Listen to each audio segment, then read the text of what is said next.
주님의 은혜와 평강이 함께 하시기를 바랍니다. 오늘 본문은 누가복음 22장 54절에서 71절이고요. 제목은 비겁한 제자를 위해 당당한 스승입니다. 예수님은 사람들에게 체포되셔서 대제사장의 집으로 끌려가셨습니다. 그때 베드로는 멀리서 예수님을 따르고 있었습니다. 베드로는 예수님을 끝까지 따르고 싶었지만 자신도 예수님처럼 붙잡혀가서 위험에 빠질 수 있다는 두려움에 사로잡혔던 것 같습니다. 사람들은 대제사장의 뜰에 모여 불을 피우고 있었고 베드로도 그들 중에 있었습니다. 그때 한 여종이 베드로를 보면서 이 사람도 그와 함께 있었다고 말했습니다. 베드로가 예수님의 제자라는 것입니다. 그때 베드로는 나는 그를 알지 못한다고 부인합니다. 잠시 후 어떤 사람이 베드로를 보고 너도 그에게 속한 자다라고 말하자 베드로는 나는 아니다 라며 또 부인했습니다. 1시간 정도 있다가 또 다른 사람이 장담하면서 베드로를 가리켜 그가 갈릴리 사람이고 예수와 함께 있었다고 증언했습니다. 그러자 베드로는 이 사람아 나는 당신이 무슨 말을 하는지 알지 못하겠다고 또다시 부인했습니다. 베드로는 예수님과의 관계를 3번에 걸쳐 완벽하게 부인했습니다. 투옥되거나 처형되더라도 예수님을 따라가겠다고 호언장담했던 베드로가 무참히 무너지는 순간이었습니다. 그때 닭이 울었고 예수님은 돌이켜 베드로를 쳐다보셨습니다. 그러자 베드로는 주님이 하신 말씀, 닭이 울기 전에 네가 나를 3번 부인하리라는 말씀이 생각나서 밖에 나가 통곡하였습니다. 사랑하는 성도님들, 베드로는 우리의 자화상입니다. 그의 실패는 우리의 넘어짐이고 그의 통곡은 우리의 울음입니다. 우리도 주님을 멀찍이 따라갈 때가 있지 않았습니까? 나에게 손해가 될까봐, 큰 헌신을 요구하실까봐 두려운 마음에 주님을 멀리한 적이 있으실 것입니다. 베드로가 주님을 부인한 것처럼 우리도 주님을 부인한 적이 얼마나 많습니까? 주님 믿는 것을 부끄럽게 여기기도 하고 기독교인이 아닌 것처럼 하기도 하고 주님이 안 계신 것처럼 내 마음대로 내 뜻대로 생활한 적이 얼마나 많았습니까? 그러나 그런 연약하고 부족한 나를 주님은 불쌍히 여기십니다. 긍휼히 여기십니다. 실수하고 실패한 나를 한없이 긍휼한 눈빛으로 바라보십니다. 마치 베드로를 바라보신 주님의 눈처럼 말입니다. 베드로를 돌아보시는 주님의 눈은 연민과 사랑에 찬 눈빛이었습니다.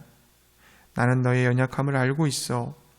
네가 배신할 것을 이미 알고 있었고 그래서 사탄에게 시험당하지 않도록 너를 위해 기도했단다. 다시 일어나거라. 그리고 너에게 맡겨진 형제들을 세워가거라. 예수님은 지금도 한결같은 사랑으로 넘어진 우리를 바라보고 계십니다. 주님은 우리에게 정죄가 아닌 용서를, 낭망이 아닌 소망을 주십니다. 그러므로 사랑하는 성도님들, 실패에 집중하지 마시기 바랍니다.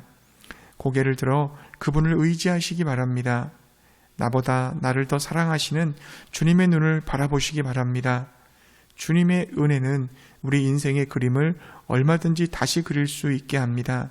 주님의 은혜와 사랑을 힘입어 한숨을 멈추고 감사함으로 다시 일어나는 우리 모두가 되시기를 바랍니다. 이제 카메라는 베드로에게서 예수님으로 옮겨갑니다. 예수님은 대제사장의 집에서 군인들에게 폭력을 당하셨습니다. 예수님을 가두고 지키는 자들은 예수님을 조롱하고 때렸습니다. 예수님의 눈을 가리고 때리면서 선지자라면 때린 자가 누군지 맞춰보라고 놀렸습니다. 그 외에도 여러 말로 욕을 쏟아부으며 모독했습니다. 그러나 예수님은 군인들의 모욕에도 불구하고 한마디도 반응하지 않으셨습니다. 이사야 53장 7절의 말씀을 기억하십니까? 그가 곤욕을 당하여 괴로울 때에도 그의 입을 열지 아니하였으며 마치 도수장으로 끌려가는 어린 양과 털 깎는 자 앞에 잠잠한 양같이 그의 입을 열지 아니하였도다. 하나님이신 그분은 악한 자들을 물리치시고 즉각 고통에서 벗어나실 수 있으셨지만 그렇게 하지 않으셨습니다. 그저 잠잠히 모든 조롱과 모욕을 다 당하셨습니다. 왜 그렇게 하셨습니까? 예수님은 저와 여러분을 사랑하셨기 때문입니다. 우리를 살리기 위해 그 모든 고통을 인내하셨습니다. 우리를 구원하시려면 예수님은 십자가를 지셔야 했습니다. 오직 십자가의 죽음만이 인간의 죄를 용서할 수 있는 유일한 길이기 때문입니다.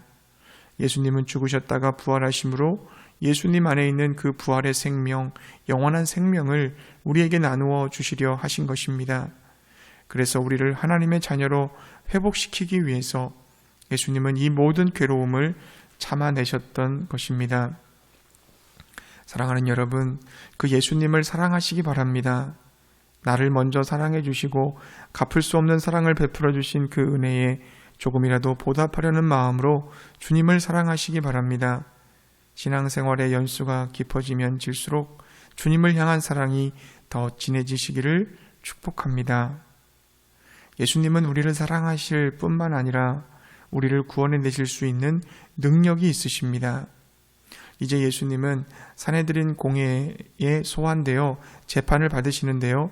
그들은 예수님이 하나님의 아들이며 그리스도인지를 묻습니다. 예수님의 대답을 꼬투리 잡아서 로마의 반역자로 고발하려는 악한 의도를 가진 질문이었습니다.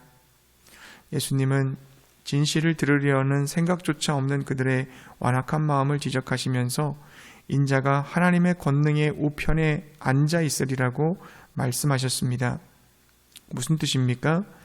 지금 예수님께서는 초라한 죄인의 모습으로 신문을 받고 계시지만 때가 되면 하나님 보좌 우편에 앉아 모든 나라를 다스리는 권세를 가지시고 온 세상을 심판하실 것이라는 말씀입니다. 사랑하는 성도님들, 거짓과 불의가 진리와 정의를 짓밟고 어둠의 권세가 모든 것을 잡은 듯 보이지만 주께서 이 모든 것을 신원하시고 심판하실 것입니다. 우리가 믿는 예수님은 우리를 너무나 사랑하시지만 우리를 지켜 보호하실 수 있는 권세와 능력을 가지고 계신 분임을 믿으시기 바랍니다. 우리는 약하고 부족하지만 우리 주님은 강하시고 완전하십니다. 우리는 비겁하지만 주님은 당당하십니다. 예수님은 사랑과 능력, 모든 것을 가지고 계십니다. 오늘도 그 주님을 의지하여 주님의 사랑과 능력을 가지고 이 세상에서 당당한 하나님의 자녀로 살아가는 우리 모두가 되시기를 축복합니다.